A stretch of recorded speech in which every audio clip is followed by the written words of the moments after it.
that be humble, right? Be humble, be affectionate, and we walk nothing compared to Guru Nanak Ji. I read somewhere that Guru Nanak Ji had gone all the way to Mecca, Saudi Arabia. He had gone to Thailand. He had gone to Sri Lanka. So these giants were doing Bharat Jodo much before we were born. Right? And I can say the same. I can say the same for my friends from Karnataka, Basavana Ji, my friends from Kerala, Narayana Guruji. Yeah, so every state in India has had these giants. Adi Shankaracharya, everywhere. I mean, and every single one of them said, listen to each other, be respectful, not just of your own religion, not just of your own language, not just of your own culture. Be respectful for all cultures, all religions, all languages, because they are in fact the same.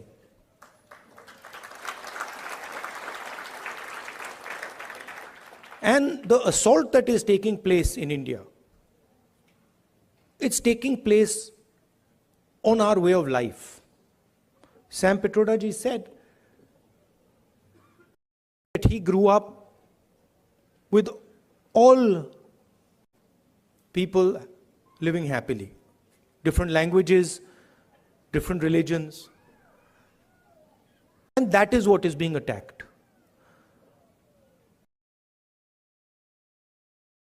Also, the tradition in India, and again something leaders like Guru Nanak Ji, Basavana Ji, Gandhi Ji emphasized, was not to be under the impression that you know everything. That the world is too big, too complicated for any one person to think that he understands everything and he knows everything. And so really that is the disease that Sam sort of outlined. That is the disease, that we have a group of people in India who are absolutely convinced that they know everything. In fact, I think they think maybe they know even more than God. They could sit down with God and have a conversation and explain to him, about what is going on. And of course, our Prime Minister is one such specimen.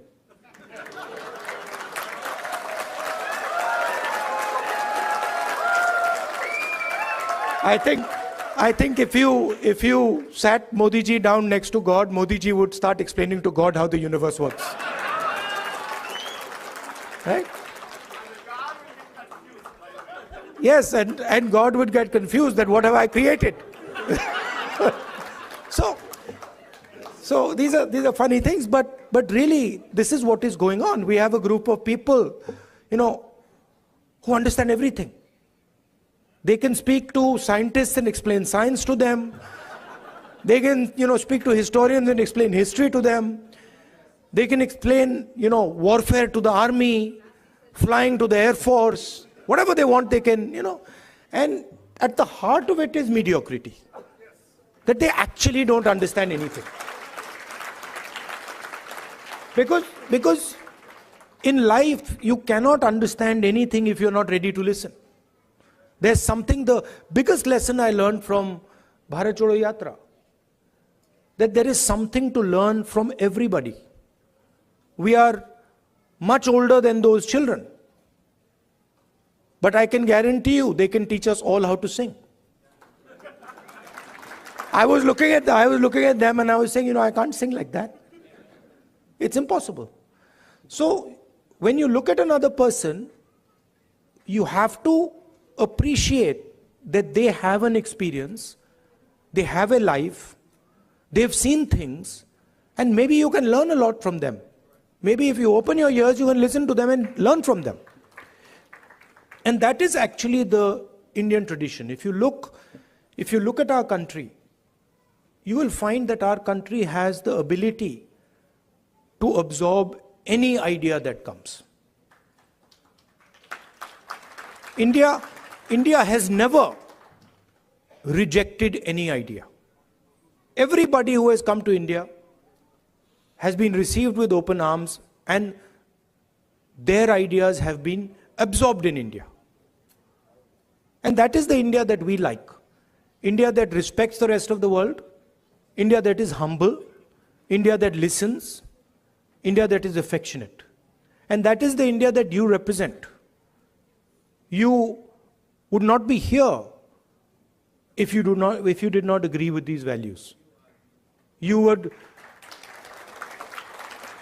if you believed in anger, hatred, arrogance, you'd be sitting in a BJP meeting.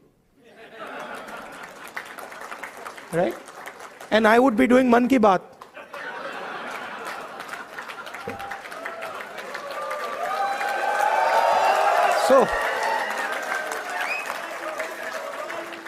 So thank you very much for holding up the Indian flag in America, showing the American people what it means to be Indian, respecting them, respecting their culture, learning from them, and also allowing them to learn from you. You make us all proud. When we think of our country, you're all our ambassadors. When America says Indian people are extremely intelligent, Indian people are masters of IT, Indian people are respectful, all these ideas that